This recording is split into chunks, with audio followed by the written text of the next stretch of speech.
truth you find is the key now. Reach your fear and you will all be free now. Community, it's time to get better. You can't avoid it, we're all in this together.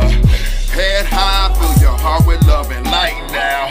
Come together and it will be alright now. Come together, you can't run forever. Come together, it's now or it's never. Community, kids are dying in the streets now. Change your mind, unity is all we need now. Community, kids are dying in the streets now. Change your mind, unity is all we need now. Change your mind, unity is all we need now.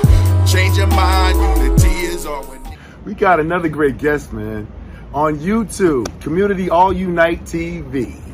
And this is your host, Chris Sanders. I used to say we were on Comcast Cable in Xfinity, but I don't have to say that anymore. I'm free.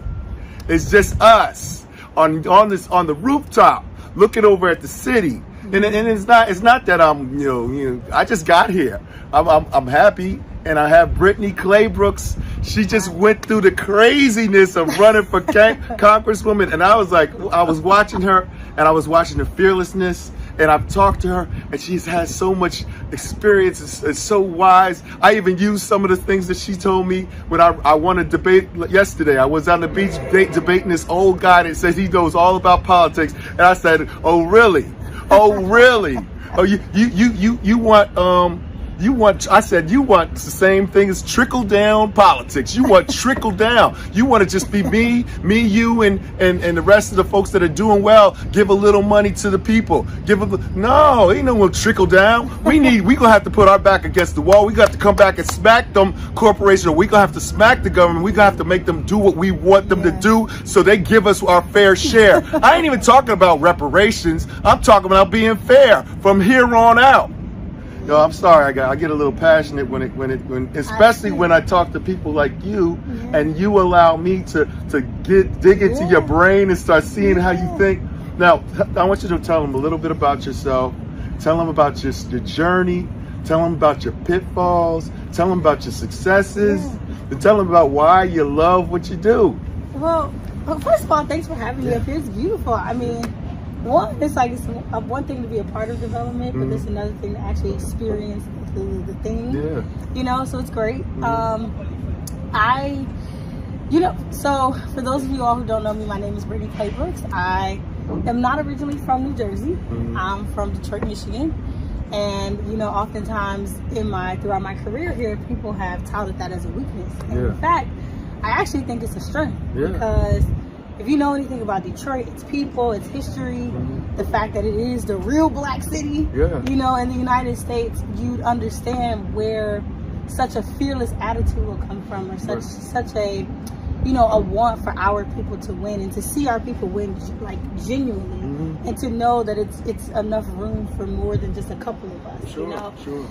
And so that's primarily where it comes from. Listen, I come from two parents that society was like, no, we don't want nothing to do with you. I mean, I had a mom who spent a total of 12 years in prison, 8 years the first time, 4 years the second time, and in and out in between. And then I have a father who spent 14 years in prison, who is literally a major part of who I am right now, who taught me what trauma meant, who taught me about how to use my words and my feelings, and how, I wasn't a reflection of my mistakes, and he loved me for who I was versus what my actions were and who I was being. And so, learning a lot about who I am, and then having an adopted mom who, went from picking cotton in Tennessee to migrate up when everybody else was migrating to Michigan, and marry somebody who worked at the plant and built her home, and then began to foster other kids when their parents couldn't take care of them.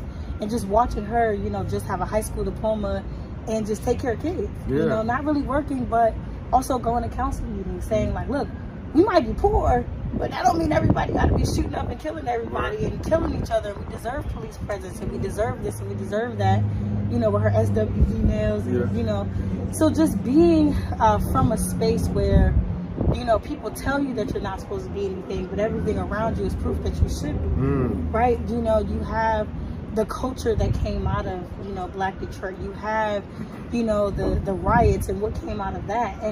And to live as an adult now, in an environment where everything that they told us was bad about our cities and our people are now being used as like art, right? Think about the graffiti movement and think about, you know, how urban cities are becoming the thing. Yeah. And to be, you know, from an era where we're the result of we're the babies of the folks that lived through the crack era. We're the tail end of that. And, you know, we're just old enough now to ask questions. Right. Because I also am young enough to have only been represented by a black mayor. To only have been represented by a black council person. To only have had a black congressperson. So there are questions that I have for the system itself. But there are questions I also have of people who have held those seats, and I want to know, you know, what is the result of your leadership? Are you just there because you were part of that wave of when they first invited us in the room, and what that symbolically means? Because what that means now is different from what it meant back then. And yet we're still seeing ourselves and our generation underrepresented in leadership. And not only are we underrepresented in leadership, but we're underrepresented in the way in which people are moving towards our thought process. And you know, I just want to be a part of that conversation about, listen, we value you. We stand on your shoulders. However, at 32, between 32 and 50, I don't know how much more longer you want us to wait. You know, what does it look like for it to be our time finally? You know, we are now CEOs of companies. We're starting companies. We have master's and doctorate degrees, and we're the lawyers. We are those people. And yet we're sitting there in conversations and saying, we value the community work. But the community work has moved beyond the book bag drives and all of those things. Those parts are important. But what does it look like to now go back and teach our people what it means to own a home, or what it means to have that? And I read this book that has changed my life called Disintegration. I think it's by Eugene Morris. He wrote it, you know, shortly after, you know, the Obama era, or sometime in the middle of the Obama era. And it talks about how black folks we're dispersing. You know, there's those of us who have made it. You know, we live in certain neighborhoods and blackness looks different for us. And then there are those of us who, even, you know, the richest and most privileged people have to acknowledge that they've arrived. Those are, you know, some of our celebrities and folks that we view as figures. And then there are those people who are like in the middle trying to make it up there, but they admire those folks up there, so they begin to separate themselves even from the folks at, you know, the bottom, which the book describes as abandoned. And, you know, the problem is when we don't see ourselves as unified because our experiences are different, then we begin to create these class systems.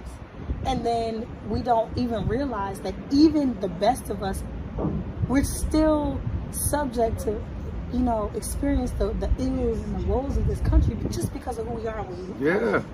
And we have to begin to acknowledge that, because what we don't want to do is become those people who are coming up on the backs of the abandoned and then never reaching down. Right? And I never wanted to become that person. And I'm about to be 33 and I'm doing good so far. And there are a lot of rooms that I've walked in New Jersey where there is no one there more educated than me. And there's also nobody there more from the bottom than me either.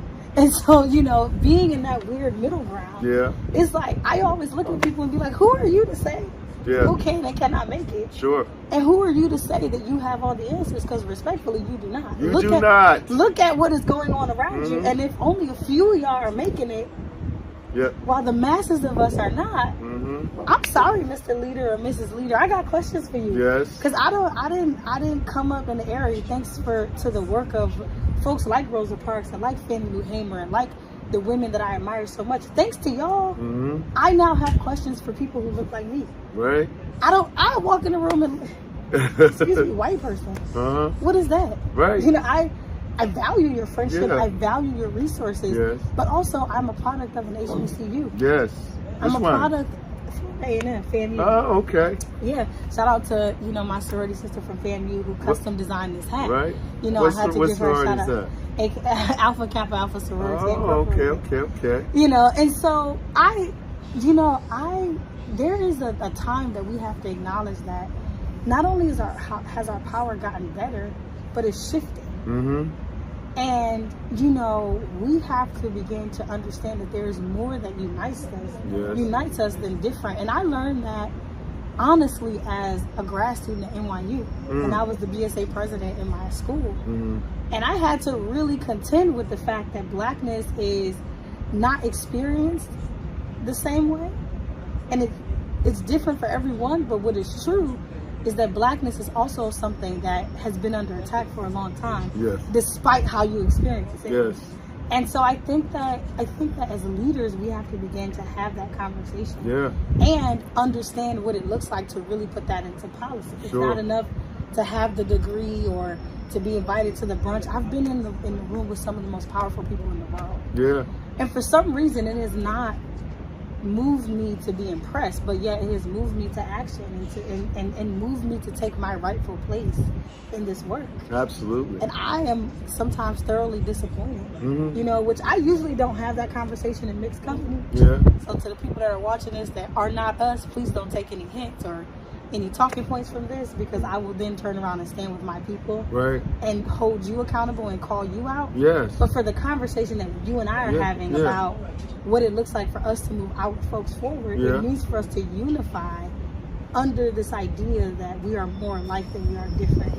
And I hate the way the conversation is going about, well, you know, I might be black, but I'm not them. And it's like, yeah, but there was a point where you were. I've had that conversation just recently, and I'm not going to tell you with who.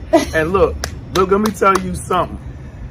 I hear she is in a political mindset, and I'm one of people that I'm not afraid to say genius. People don't like to say the words genius, and I'm not saying genius is something consistent. Genius sometimes is something that goes up and down. Sometimes you're dumb as hell, and sometimes you're a genius. Sometimes because you believe what you want to believe. Your perception is your reality. And right now, you don't have to believe me, but I believe I'm a genius. I'm talking to a genius right now, and she doesn't have to believe it, but I believe it. So my reality is my perception of her, and I understand the way she's looking at things. Now, one of the things I want to add to it, these systems, they don't understand that there is an underground system.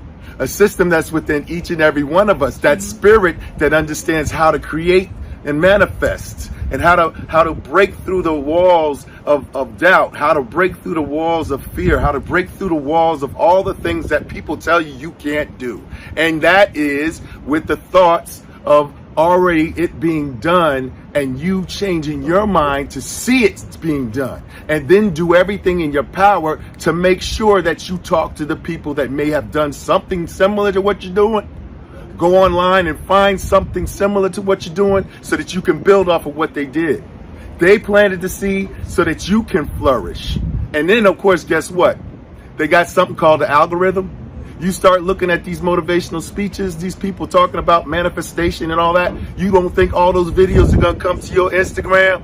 That's what's happening in mine. Mine is motivation. Mine's manifestation. Mine is what you have to do to create in this environment. And I'm not even talking about politics, because politics is going to follow after it. You know, I'm in the communities right now. I said, I want to build each community one brick and one person at a time. And guess what happened? I'm doing it right now. And guess what happened? Clients came to me down the block that didn't know me. I'm building on this block, and the client is right down the street. I can look from the house that I'm building at his house, and he hired me to design it. So guess what's happening? That whole corner of the block is changing and becoming a modern, more, I guess, sensitive to what the community is doing, and colorful and uplifting, and the community's being developed. Correct. And you know what's interesting? It's funny that you said that you want to change, you know, cities or change this place one brick at a time. And that's actually how I got into urban planning, because I looked at, and now it's like funny because now everybody wants to be an urban planner and everybody wants to develop. But you know, back in 2014 or 2016, when I was transitioning out of Obamacare and the enrollment in healthcare spaces, I always say that God has blessed me to be in the right place at the right time. And when the school to prison pipeline and the Black Lives Matter movement and Trayvon Martin was killed and like we were protesting, I was right at the heart of that. I was in the right place at the right time, working at the Florida Department of Juvenile Justice and helping, you know, organize a sit-in, you know, with the Dream Defenders in the Capitol. And then, you know, as healthcare became, you know, the thing, then I also happened to be a healthcare management student who, you know, studied when Obamacare came out in 2010. That was all our curriculum was about. And, you know, I began to work at the Florida Department of Health with their accreditation program, making sure that each health department was held to the same standards despite where you were, and so you knew where to add and take away resources, which I thought was a great thing at the time. And I was the only college student involved in the process as an intern. And then, you know, working and doing enrollment and Medicaid expansion. And then after I had been in the best of internships and had the best of jobs that someone my age could have, and then working on the apartment maintenance team because I could put up drywall, I could change light fixtures, I could do the thing. I'm from Michigan, and so people in Detroit are working class people who work with their hands.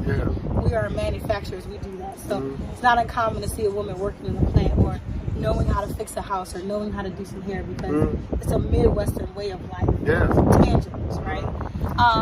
You know, and so as I began to think about my entire experience, I thought about, well, as I traveled the East Coast and based on where I come from, I noticed that most of what shaped who people were had everything to do with where they lived.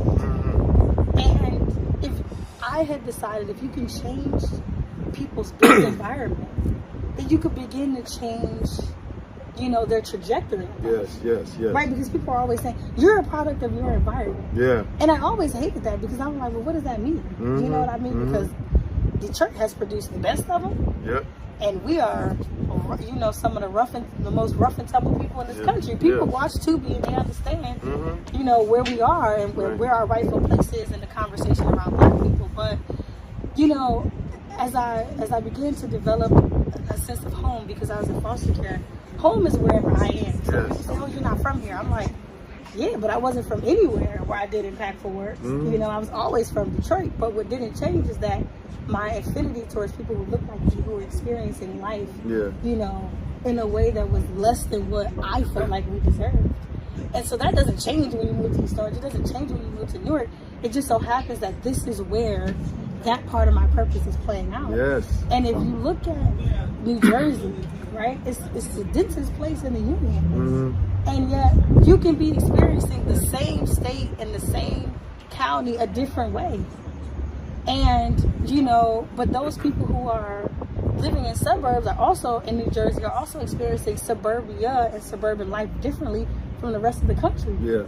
And so because of that, we have to begin to understand what is creating a new space or a new built environment or a new natural environment for people the way it is today, given that a lot of our spaces are built on already in New Jersey. And how do we begin to be creative in our imagination around allowing everyone to have access to where this place is going? And I think it takes real skill. It takes know-how, but it also takes you just giving, you know, the word I want to use. It takes you just giving a yarn about people. And I think that when we grow up in these rough and tumble places where it's all about survival, we forget the human aspect and it just becomes about the symbolic language of us as a people. So, you know, we do the symbolic things of going to folks' churches. We do the symbolic things of, you know, passing out the cakes and just being these figureheads in our communities. And people are getting smarter. People have never been dumb, but they just have access to more information. And so it's no longer, I'm educated because I went to a formal institution. I took an online class. I took a workshop, you know, based on somebody I follow on TikTok. So people have access into new information. And politicians and public figures no longer can get away with just being there. You know, people know what to ask now. And I used to love having council meetings where people would pack it out because I was ready. You know, I couldn't speak for nobody else, but I was ready. I couldn't wait to say, you know what, ma'am, this is what a pilot is. This is why a pilot is important, because this project needs to have a pilot, because otherwise the rent would be, if you think it's this right here, the rent would be this. But here's the program that we have, the first generation home buyer program. Here's what we need from the federal government. I remember going to the CBC conference, and I did my little party here and there, but I was up bright and early for the housing workshop to ask our federal leaders, what are y'all going to do about these allocations of home funds? Because I'm a young councilwoman. I understand the dynamics around housing. I don't need a crash course. I went to school for it. In fact, I went to the #1 urban planning program. You can't just tell me that, you know, you can't just tell me anything. But yet I'm responsible for incentivizing these developers to have to build the housing that you say we ought to be building. Where is our federal funding? I had to ask those questions. I wasn't just happy to be there. I had already been sitting with the best of them since I was young. And I think God created that kind of path for me because he knew that I didn't need to be distracted by the limelight and the position and the influence. I have been around those people since I was starting with Al Lawson and Miss Wanda Finney and the entire Lawson family, and then moving on to the Obamas and the Kaisa Denise and the Sade Husseins and like all these different people who took me under their wings and said, you can go. Jasmine Hicks from Young Invincibles also, who said, go to the White House, see Obama up close, watch him invite another president, you know, into the space. And watching that very young, I didn't feel like anybody, you know, I have a mentor who used to tell me all the time, shout out to Miss Finney, you're not better than anyone, but nobody's better than you. And so when I'm walking in these rooms, and I needed to hear that as a young girl who technically, statistically, society says that no, everybody's better than you. You are better than nobody. And everyone is also better than you. And so to have people change that mindset for me was monumental. And it's I feel like it's my life's work to make sure that more people like me feel that way. It's not the everyday folks I have a problem with. In fact, that's where I thrive the most. It's these elite political class folks I have a problem with because now those of us who were born into less than ideal circumstances, you know, there were programs that came out that enabled us to go to school in these at-risk youth programs, and now we've grown and we just got questions. Like my questions continue to be, I'm 32 years old. As long as I've been alive, we've had black mayors. You know, I continue to go back to that. As long as I've been alive, my council person has been a black person. And to the extent that you've done your leg of the work, make room for us to do our leg of the work. And respectfully, God has created this sense of like healing and like this. He's this new culture of like people being whole people in the space, and we no longer have to be nobody else other than who we are. I thank God for that. Because now we have a generation that's saying, I understand the urgency of now, but I'm also not trying to die in the seat. Because I like to go to brunch on Sundays. I like to do this work but be 100% of who I am. That's why we're tatted. That's why we wear baseball caps to an interview right after we ran for Congress, because understand that there's nothing that you can do to change who I am. Who you are. And there's no suit that you can put on me to change what my mission is. And we've seen so much of the fluff, and what COVID taught us is that we're all ugly up under the microscope. We're all ugly up under whatever things we put on. And so we're coming out of COVID saying, how do we have a different conversation? Because there was a time where death and sickness was no respecter of person. And I continue to believe that. Listen, power, you know, influence, change is no respecter of person. It can come from anybody. And this idea that we're blocking people out, we're creating these systems where people can't enter because you don't have this kind of family, or you don't come from that, or your last name isn't this, and you're not a legacy family of that. I'm sorry, black people, we've moved beyond that. Listen, wait. A crack baby like me is in the room now. Excuse me. You look. I'm sorry. See, you see that? You see. sorry. Wait, I like to look at things from different perspectives, right? Nobody on the screen is going to probably think this. Ministry. We are ministering, young people. I mean, I'm not even taking into account that I'm an ordained minister too, from the Sanctuary of the Beloved Church. But that's something I don't bring that to the table. I didn't know but that. I hear the words you're speaking, and understanding that through the Spirit is how you can overcome, and there's no barriers. So anybody telling you, oh, they're doing this to us and stopping us from doing this by doing this systemic things can be changed if we teach the young people that they have this power that I'm trying to present to you right now. If you had the power that she said she's a crack baby doing what she's doing right now. So that tells you that you have the power. Just it's something inside you that has to believe it first. And if we teach these young people how to do that, they all are going to have the power. And that's when we break out of the matrix. You see the movie. Yes, we're going to be free, dodging bullets.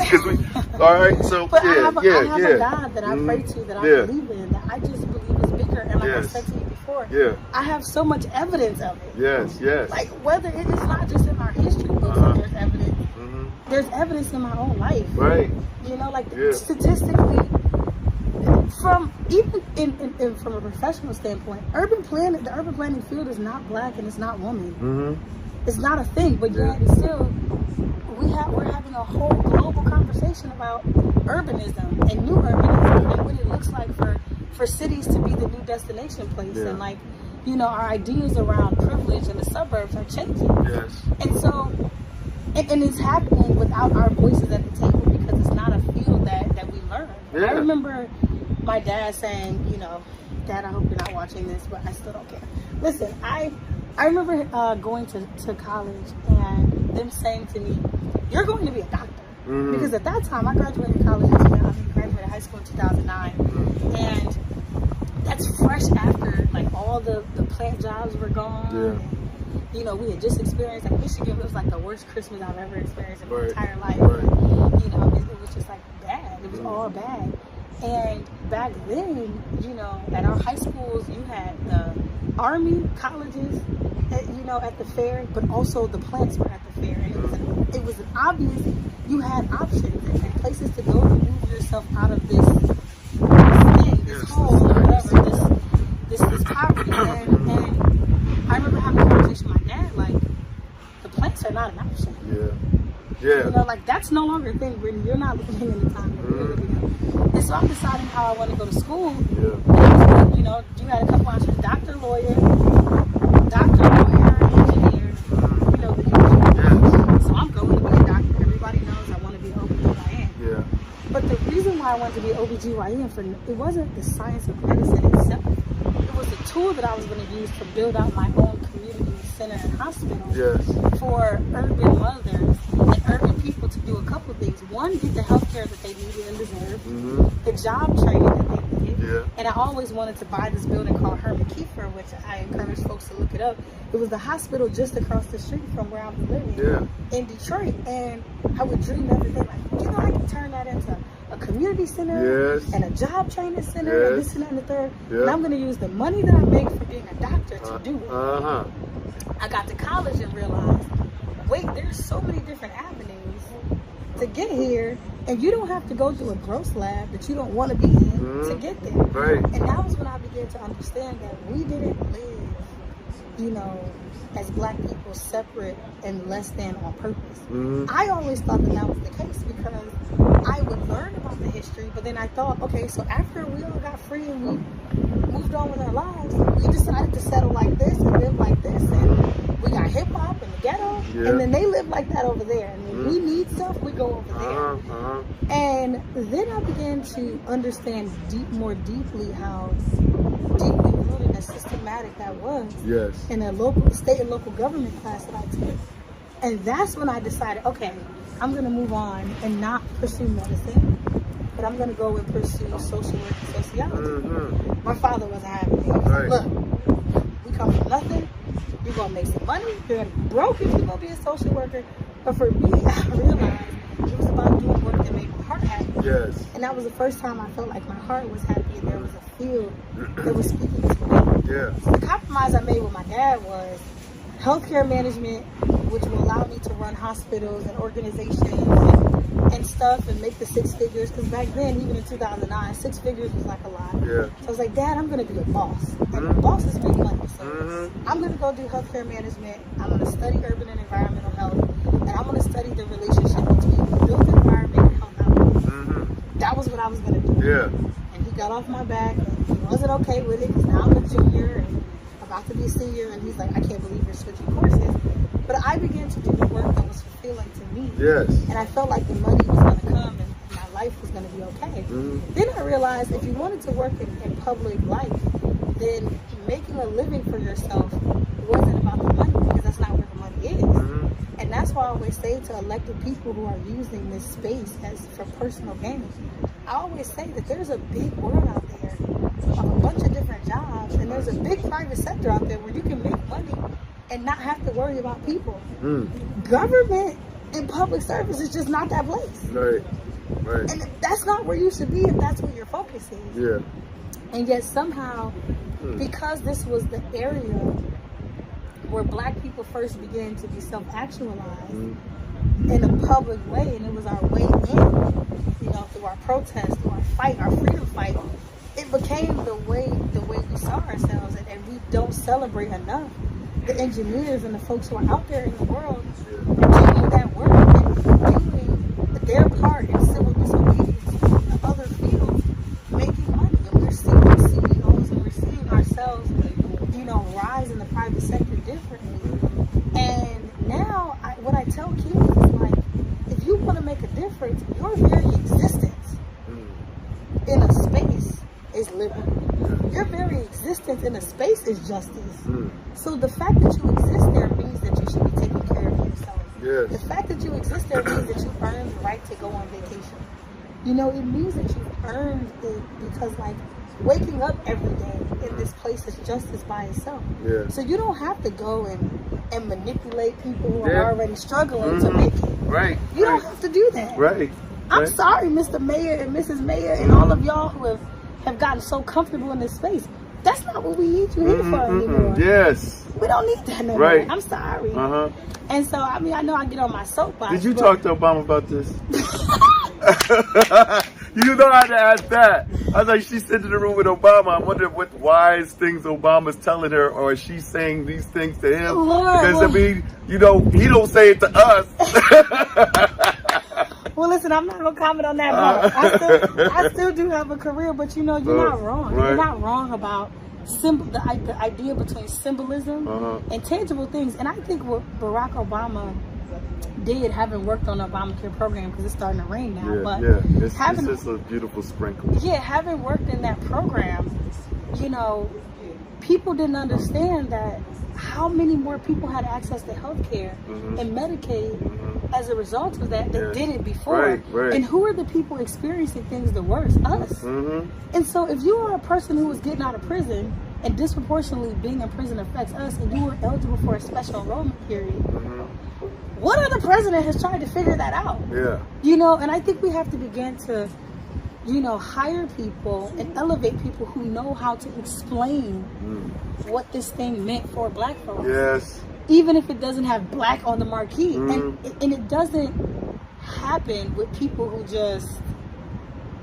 there. Yeah. It happens with people who have created a mission for themselves and said, come what may be, this is my mission, I'm not ashamed of it.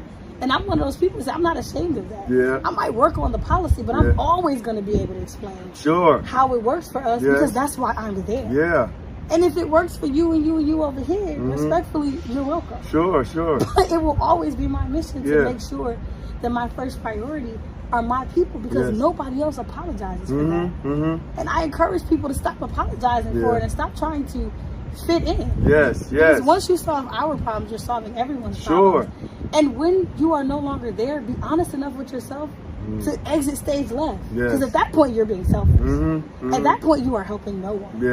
You know? You just guided me to another one, a hard one. Now, you were telling me that you had some battles within this democratic system we have in Essex County. Yes. So what doesn't our democratic line want us to do? What made them upset with you to try to stop you and tell you you're doing the wrong thing? Hey, are you listening to the things that she's saying? Everything that I hear her saying is right and correct. And if the line's not doing what you're saying, I would think that the line should need to change a little bit. So now what battles did you fight? You know, I mean, if you've been in the same interview I've been in this whole time, everything I'm saying is exactly the problem. Because if your agenda is people, and their agenda is personal interest. And you know, politics is all about agendas. Yeah. And if my agenda is this and your agenda is that, Right. and we can't meet in the middle, but your agenda isn't as important. Right. And the way I've been able to come up is based on the agenda under the guise and under the symbolic language, keeping people down because I know what to say.